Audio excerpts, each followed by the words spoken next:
सरकार हमारे बीच में है तो जयपुर तक जाए। बोले बाबू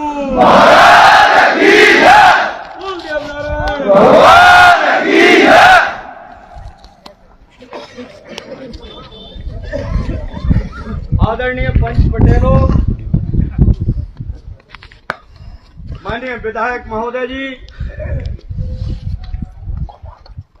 तमाम सरपंच पंच और पटेल पंच परमेश्वर, बाहर से पधारे हुए अलग अलग देशों के हमारे मेहमान, युवा साथियों, आप सबको प्रहलाद खटाना गांव देशगांव कैमरी की ओर से आपके चरणों में मैं नमन करता हूं।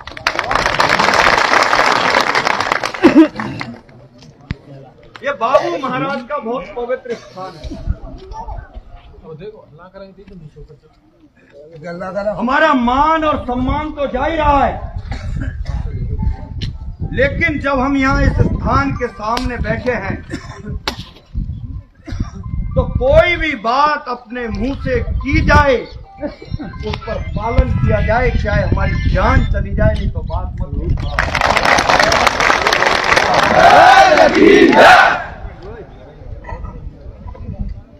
हमें हमारी राजनीति करने के लिए बहुत सारे मौके त्योहार आते हैं। लोकतंत्र हमारे लिए चुनाव लड़ने के लिए वक्त देता है,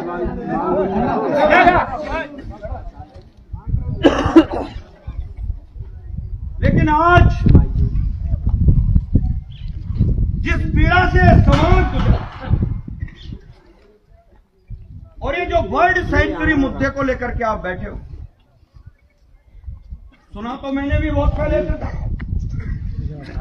लेकिन मैं गुर्जर आरक्षण बात कर रहा हूं, क्योंकि यहाँ ज्यादातर गुर्जर समाज के हैं। आज वर्ल्ड सेंचुरी में सभी जाति और धर्म जो हमारे एरिया में रहते हैं सब आते हैं। मैं गुर्जर आरक्षण की पीड़ा को लेकर के मैंने बयाना में आपसे 2 महीने पहले रैली की। जिन मेरे साथियों को पता है और आदरणीय विधायक साहब को अच्छे से पता है, बार बार डंडो तो बार बार प्रणाम कर बाबू डंडो तो बार बार डंडो तो बार बार प्रणाम शेख भारत माता और सातों जाति को एक समान, शेख पिता शेख माता शेख माता है शेख पिता है, वो धर्म की रक्षा करी।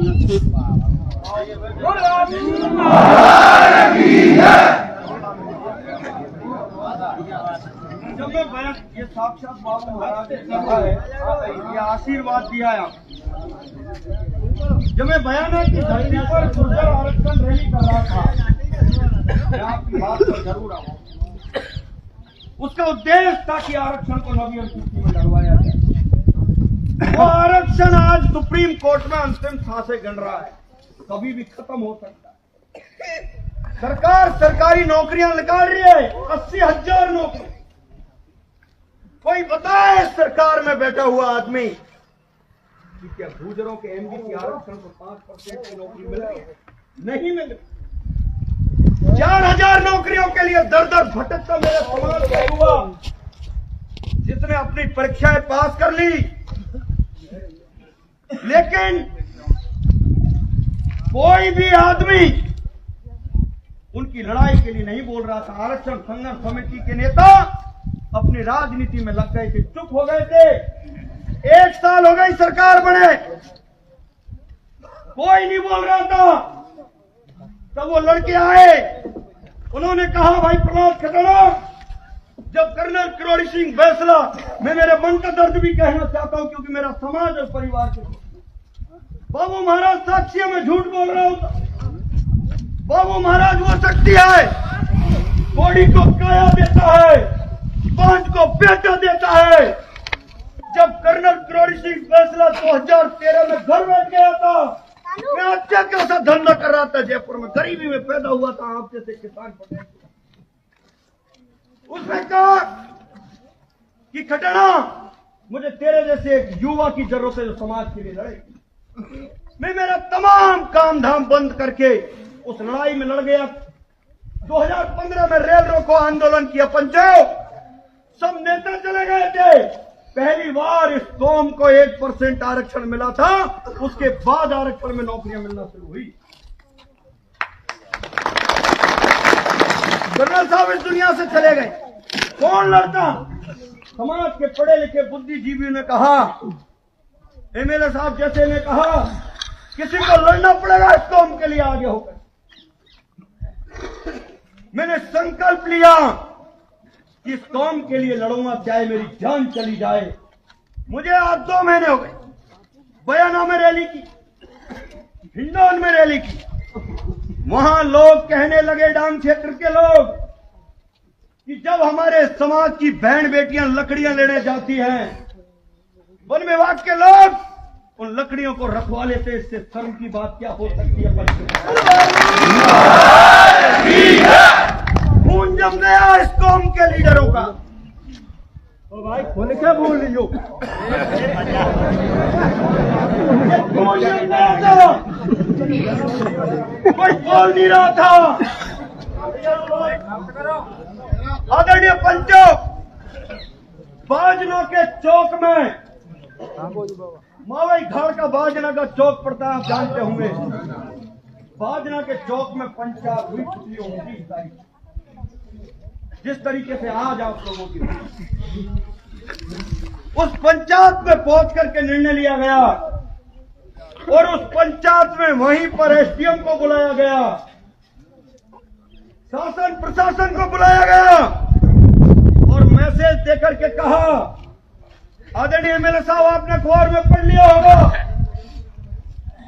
वहां मुकदमा भी दर्ज किया। मैंने कहा, एक हाथ में लठ होगा, दूसरे में हथौड़ा होगा, खांड भी करेंगे, जंगल से लकड़ी भी लाएंगे, हमारे पशुओं को, भेड़ बकरी गाय को भी यही चढ़ाएंगे हम। मुकदमा दर्ज हो गया पंचो, मुझे कोई डर नहीं, और डर इसलिए भी नहीं है, नेता कौम पैदा करती है, नेता पेड़ में तो पैदा नहीं। मैंने संकल्प,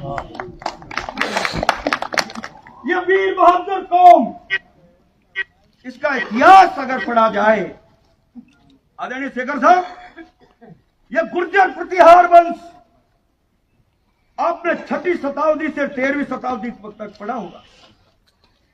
एकमात्र ऐसी कौम थी जिसने मुगलों को भजाया, और ये कौम के लोग आज जहां आपको जल जंगल और जो गांव क्षेत्र में बसे मिलेंगे, ये वो बहादुर कौम थी जिसने अपनी बहन बेटियों के डोले मुगलों को नहीं दिए थे। लड़ गए थे,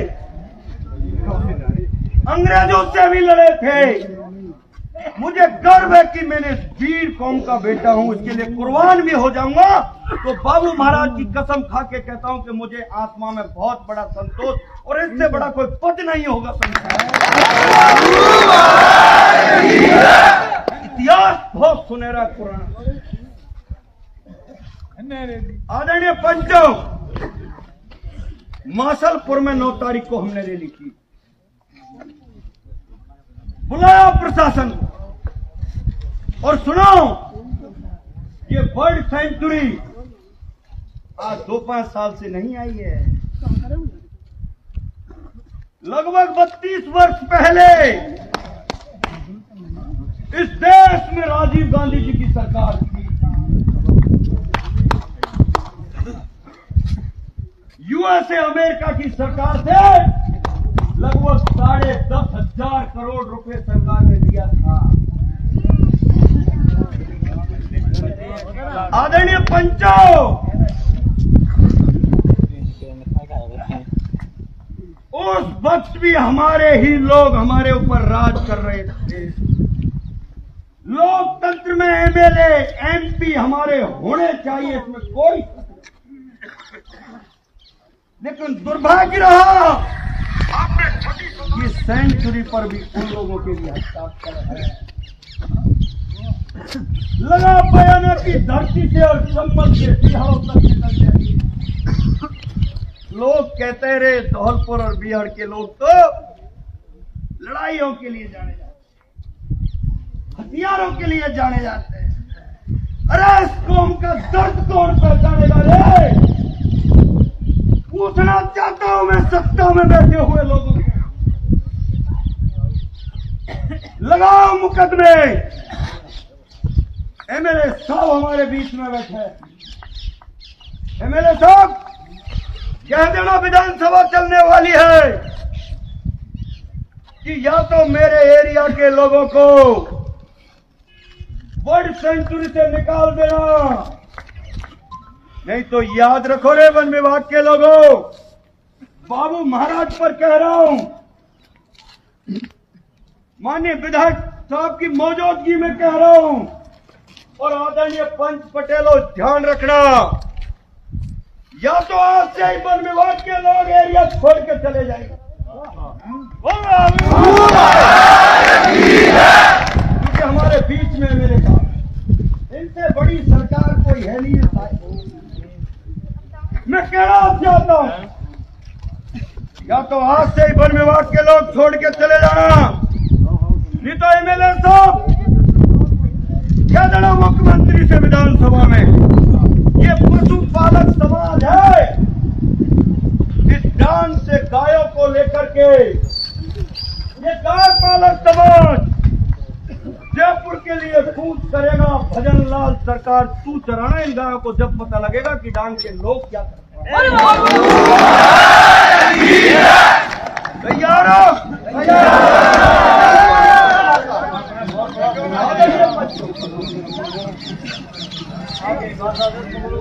अब ये लड़ाई 3 तरीके से लड़ी जाएगी। पहली लड़ाई, मुझे बयाना और मासलपुर के लोगों ने कहा कि बेटा तू ये लड़ाई लड़ेगा। मैंने संकल्प लिया है कि मैं ये लड़ाई लड़ूंगा। पहली लड़ाई, आज हम यहां इकट्ठे हुए, दोबारा जब जरूरत पड़े इससे बड़ी भीड़ में इकट्ठे होना पड़ेगा, क्योंकि तभी हमारे एमएलए साहब विधानसभा में कह पाएंगे कि मैं मेरे लोगों को कैसे रोकूं। बताओ, अगर इन्होंने गाय भैंस भेड़ बकरी लेके जयपुर कूच कर दिया तो मुझ पर कोई हाल नहीं है। दूसरी लड़ाई, आदरणीय एमएलए साहब यहां से विधानसभा में बोलेंगे, करौली का बोलेगा, फिर बयाना का बोलेगा, और जो डांग क्षेत्र पर निर्भर राजनीति करने वाले लोग बोलेंगे। पंचो, तीसरी लड़ाई कोर्ट में जो लड़ने की कह रहे हो, ये आपको भरोसा दे रहा हूं, चाहे मुझे भीख मांगनी पड़े, वकील खड़ा करके हम आपकी लड़ाई लड़ेंगे। मैं कोई बड़े नेता या किसी के घर में पैदा नहीं हुआ,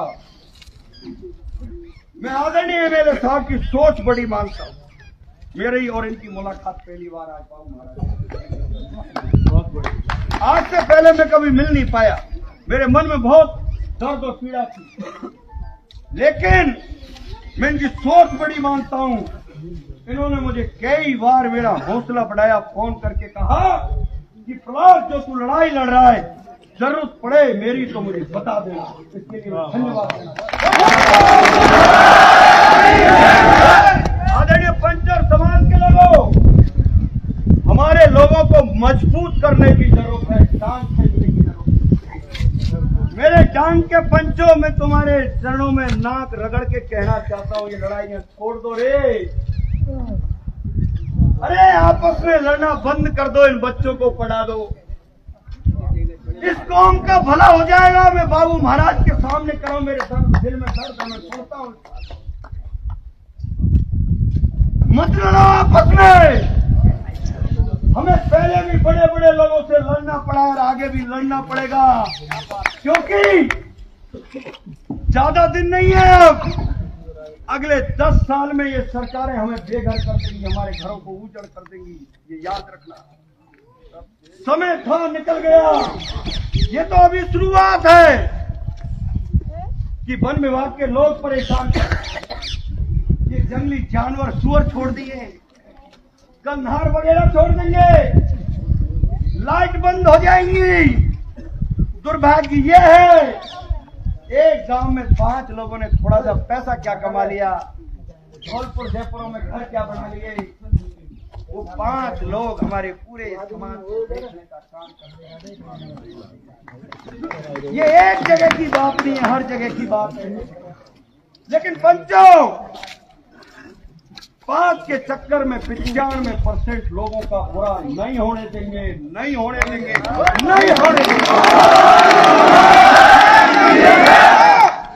और मैं बहुत जल्दी बसड़ी में रैली करने आऊंगा इन्हीं 2 मुद्दों को लेकर, आरक्षण और डांग सेंचुरी। वो तारीख आपको बता दी जाएगी। गांव गांव आऊंगा। आदरणीय एमएलए साहब, आपसे बड़ा हमारे लिए कोई एसडीएम और कोई कलेक्टर। अगर एमएलए साहब आज नहीं होते तो बसड़ी का एसडीएम यहीं आता, इधर नाक रगड़ता, तुम्हारी बात सुनता ही। मैं कह रहा हूं, दिखाते हैं उन लोगों को ताकत। लेकिन आज हमारी सरकार और हमारे लिए कलेक्टर हैं एमएलए साहब। अगर पंचों कोई गलती हुई हो तो माफ करना और इनको आशीर्वाद देना।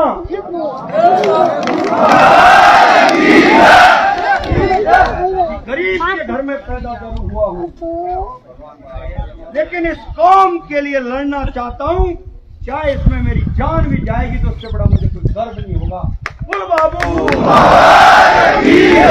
राम राम सब।